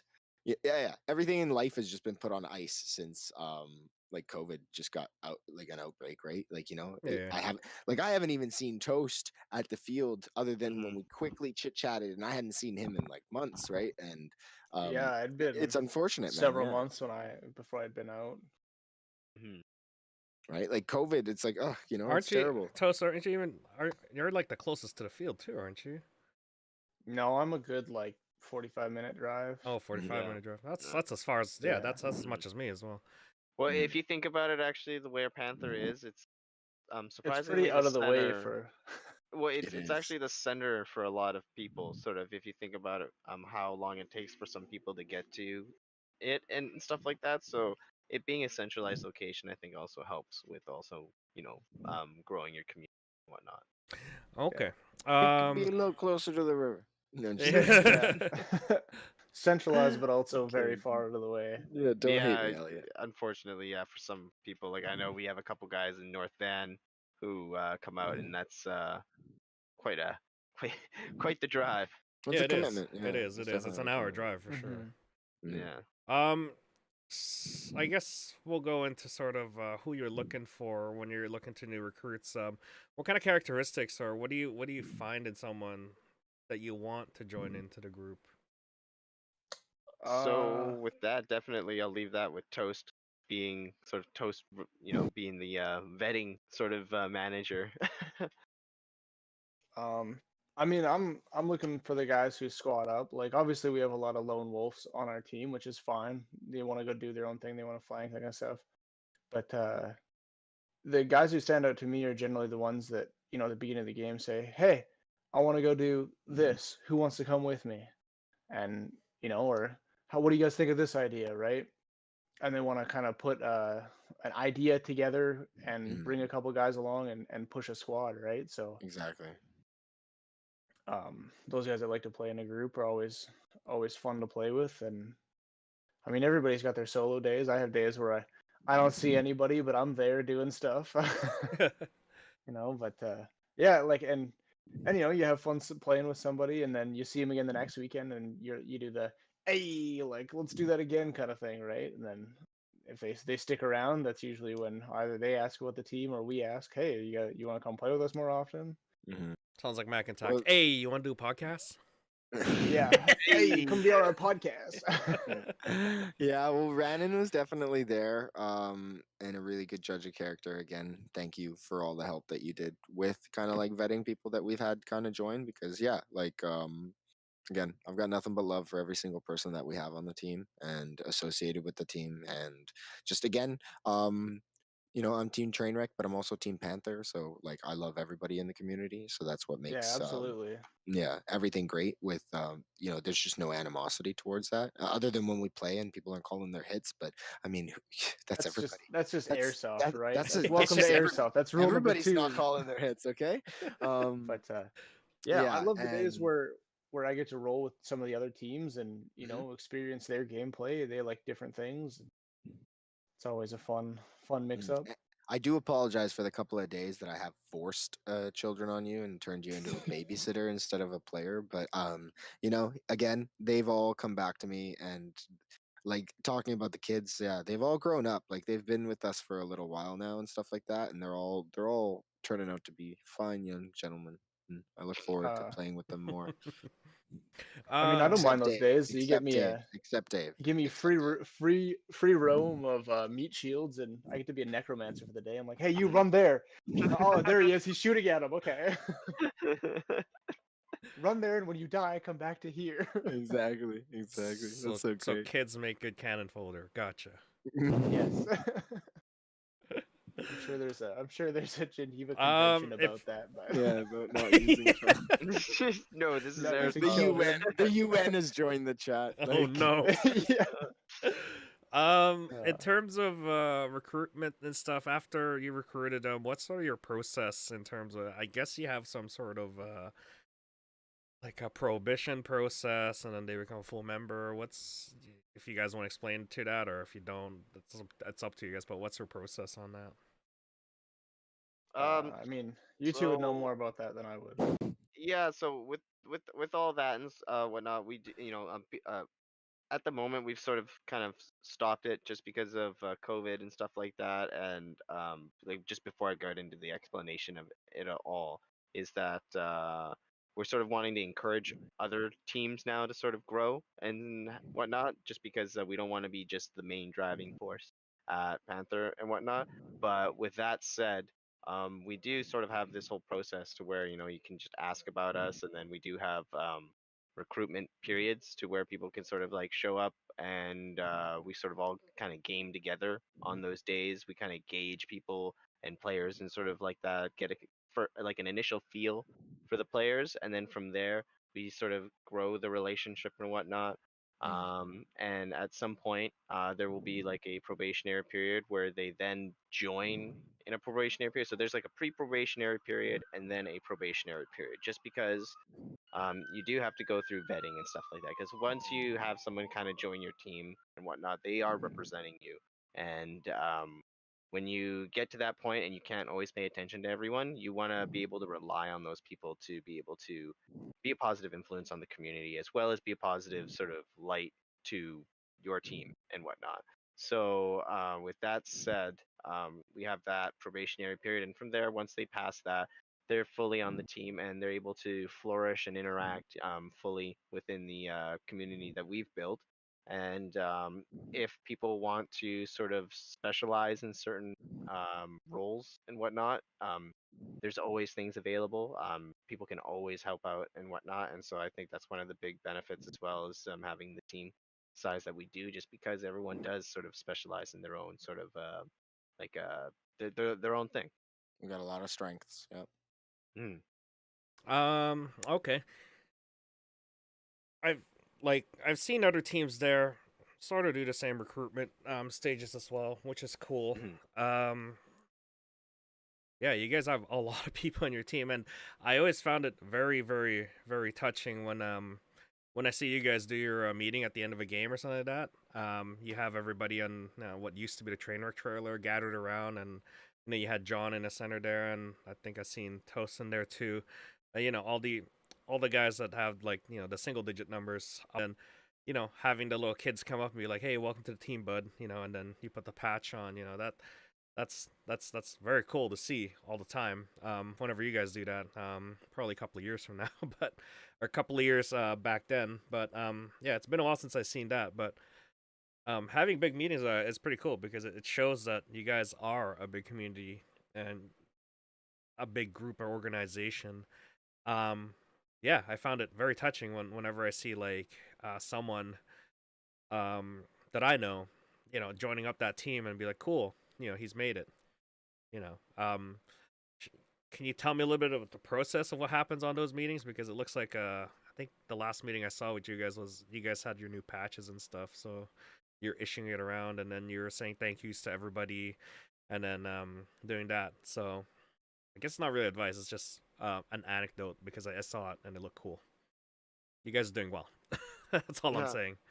And yeah, no, big group like that, you guys have to have meetings like that, especially face to face meetings like that, and it makes sense because you gotta know the people that you're playing with and Mhm. around with and grouped up with. And I get what you mean with your recruitment processes. You gotta get them used to working with you as well. You know. Mhm. The way we like to phrase it was, and the way that we still will phrase it is that we would like to get to know if we would like you, and we want you to get to know us if you would like us, because there is absolutely no point in being on a team of people that you do not like Or both don't ways. know. Yeah, Yeah. exactly. That's it.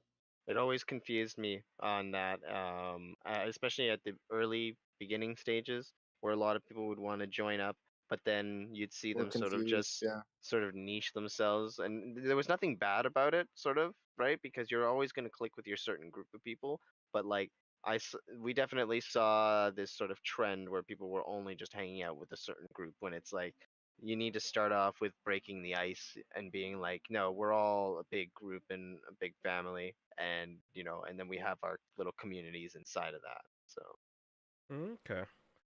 And lastly, I guess well, you guys have been following all the Bill C-21 stuff, but how does Trainwreck feel about C-21 in general?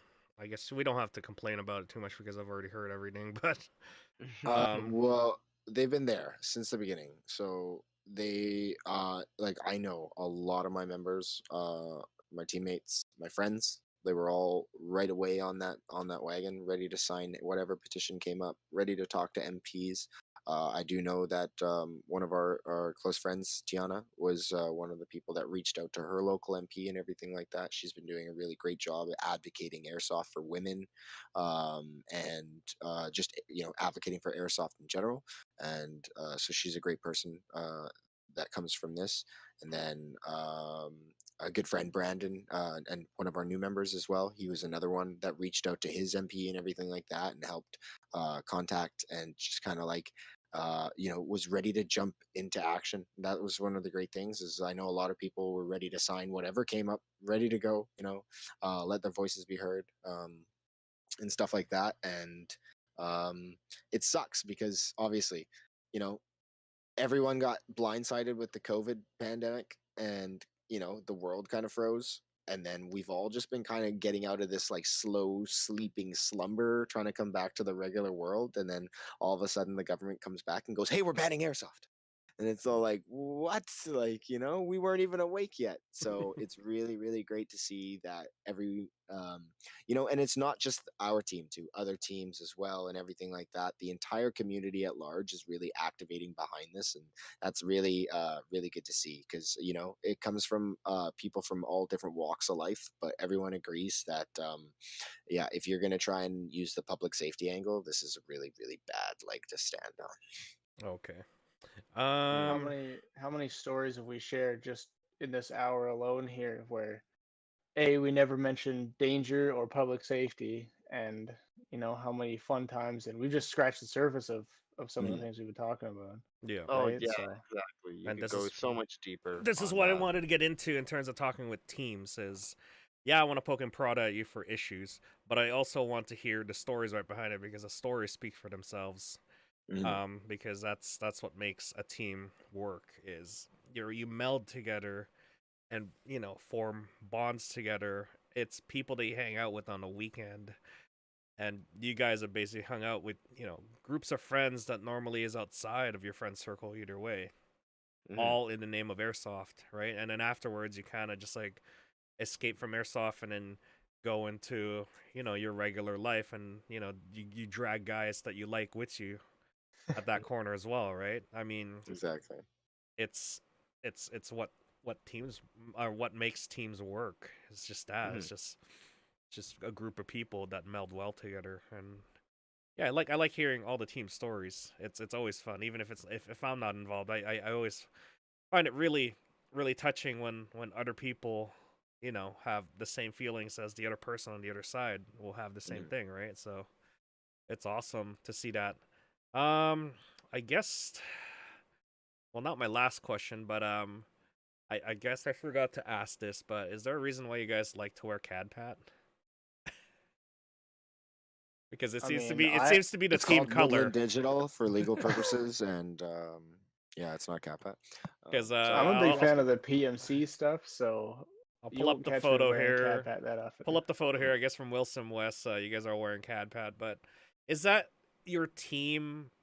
Like, how teams have standardized coloring for their teams? Is Mhm. digital Woodland sort of your like That's what traditional? the cool kids are wearing. Yeah. Well, basically, what it started out as is like exactly like Toe said. A lot of people have PMC kits and stuff like that based off of video games and everything like that. But basically, when we made the decision to go down as a group together to Milsom West, and they asked us to be a NATO squad. It basically came to the conclusion of like, why would we go down and wear another country's camouflage pattern and everything like that? So we managed to find matching uniforms and everything like that, and we went down Mostly. with uniformity. Yeah, Yeah. mostly. And Mostly yeah, matching. it was a great time. Ah, and I mean, I suppose it helps you, like even playing at Panther, it helps you pick out, for the most part, other Trainwreck guys, right? Mhm. They're wearing CAD pad. yeah, I know there's other guys that wear CAD pad there but a lot of the Trainwreck guys, that's kind of their standard Staple. It get was up, a right? staple. Yeah. Exactly. actually, I'm gonna Like pull up this photo again. I just realized I don't know who this guy in the back is, but if you look at the one with the red truck and all of you guys there in the parking lot, um, how big is that guy at the back? I keep forgetting his Is name. it Riley? is it Riley? Giant? Yeah, That's Oh, Giant. Giant. Giant. AKA Giant? Yeah, aka Giant. So He's he's 6'10". towering over Mason already, and Mason's already like taller than me. Yeah, well, me and Mason are the same height. We're like 6'1", Yeah. and Yeah. yeah, Giant That is man was 6'10". hard to dress. Yes. I Yeah. was about to say how big are those? How long are those pants? Because it looks like he's already maxed out to the top.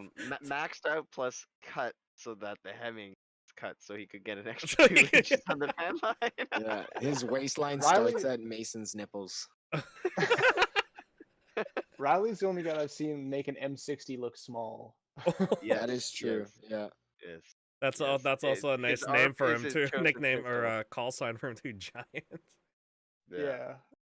I Goodness think that me. one was discussed with him being something like little or small. And we're like, that's too cliche. Everybody always names the big guy tiny. Yeah. Yeah. That is true. He's the friendly giant. He's Green We'll call Giant. him. We Yeah, will now everyone's forever call him Mouse. yeah, everyone's like, Yeah. oh, Giant. Oh yeah, he's not that tall. Shows up and he's like, oh yeah, yeah, he's a bit. Yeah, he's He's tall. tall. He's tall. He's Dude, tall. He's he has a tall. card. What card? Oh yeah, Like, that's right. like tall people, they have to he's- have a card that says Oh, yes, I am actually- tall. how's the weather He's up there? It's great actually.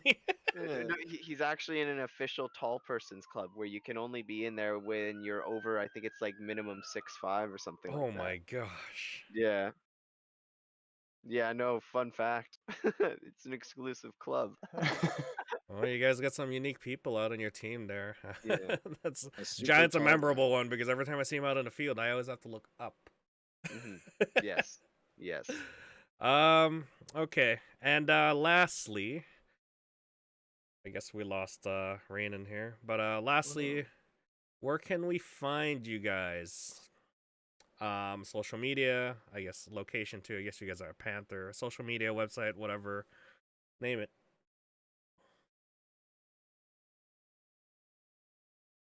Oh, that question was to me too. Okay, yeah, no problem. Yeah, QTAC.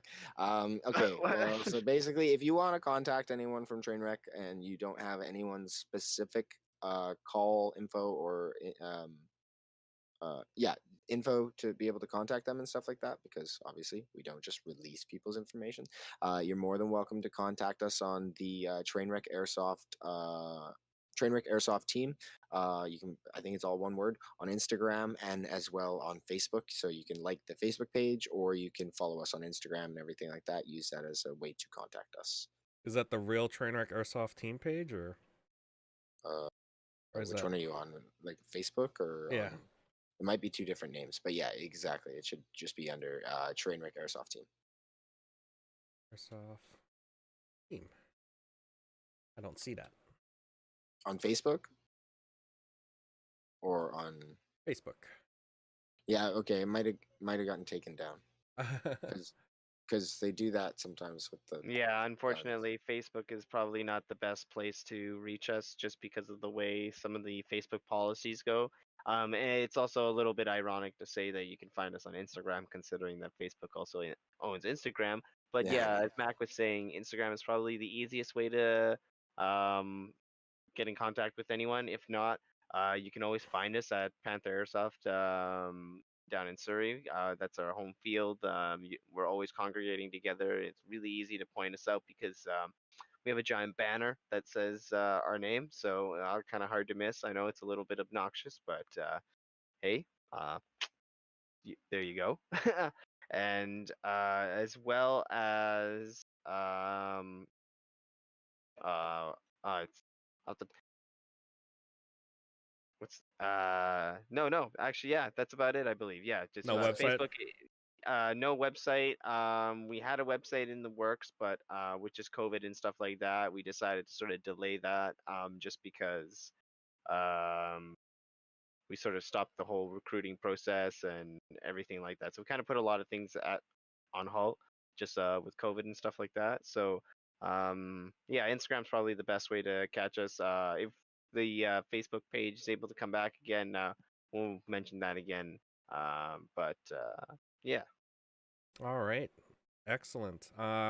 Any last words there, Rannon? For Toast? No, just eat your corn. Eat your corn. Eat your corn. What the heck?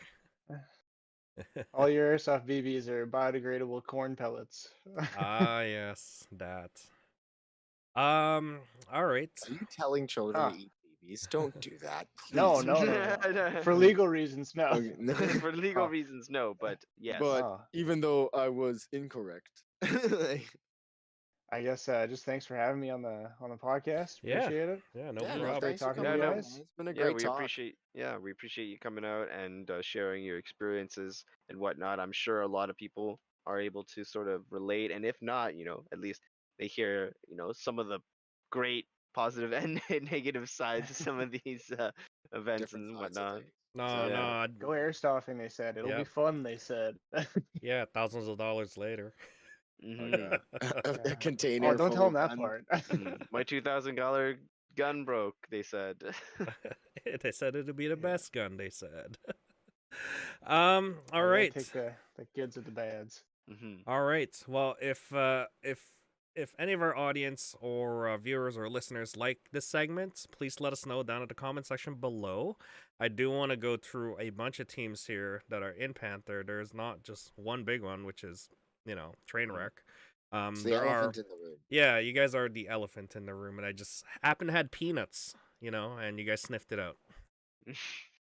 Are No, we peanuts? meaning, we're the meaning, peanuts. Are we me- peanuts? Like, meaning, I was lazy and did it'd you be just call like, me a peanut? I was lazy and be like, Uh. you guys want them? The first trunk that reaches over was you. But if there's any other teams out there that do want to, I do want to interview you. I do want to ask you questions. I do want to get your team history, your history. People that you have on your team, unique things that you guys have done. Let us know. I want to bring you along because this is our first segment of interviewing the teams, and hopefully it did well. I have now learned a few questions I could ask for teams out there, but we also want to learn, lessons that you guys learned that you want to share with the rest of the teams out here in Panther. Even if you're not at Panther, even if you're all the way up in northern BC, let us know because we could love to talk to some of those yeah, people. we would like to talk to you, especially in the island, because we don't hear much about you guys other than you guys coming out for big Panther events, and we'd be like, "You're from the island?" Question mark. You exist? Yeah. So, let us know down in the description below if you want to be showcased or anything like that. Yeah, I would love to nitpick at your team and do my research and question you in a good way, not in a bad way. It's called an interview. Anyways, that is it for our episode here. Mac, Tack, you guys got anything to say? Thanks for everyone for listening. And again, just like as Poi was saying, we would love to hear everyone from the community. That's what this is all about. We'd like to highlight ourselves out in BC and whatnot. So reach out to us, and we'd love to share your stories. All right, and Mac or Tack or Mac. How did fucking fuck, man. I was like, he's gonna do it. He's gonna do it. All right, last words falling on me. No, I'm just kidding. Someone else is gonna talk. But this is Max saying goodbye. Guys, if you're out this weekend, if you've made it this far in the podcast, please, you know what I'm going to say. Dress for the weather. Make sure you have the right footwear. Make sure you have a change of clothes. Make sure you have a jacket. Bring food. Food is closed right now. Please, COVID restrictions. Other than that, guys, follow our COVID rules. I hope to see you guys out there. Stay warm, stay safe, and oh yeah, work on your fitness. All right, we'll see you guys on the next podcast. This is episode 38, signing out. Goodbye.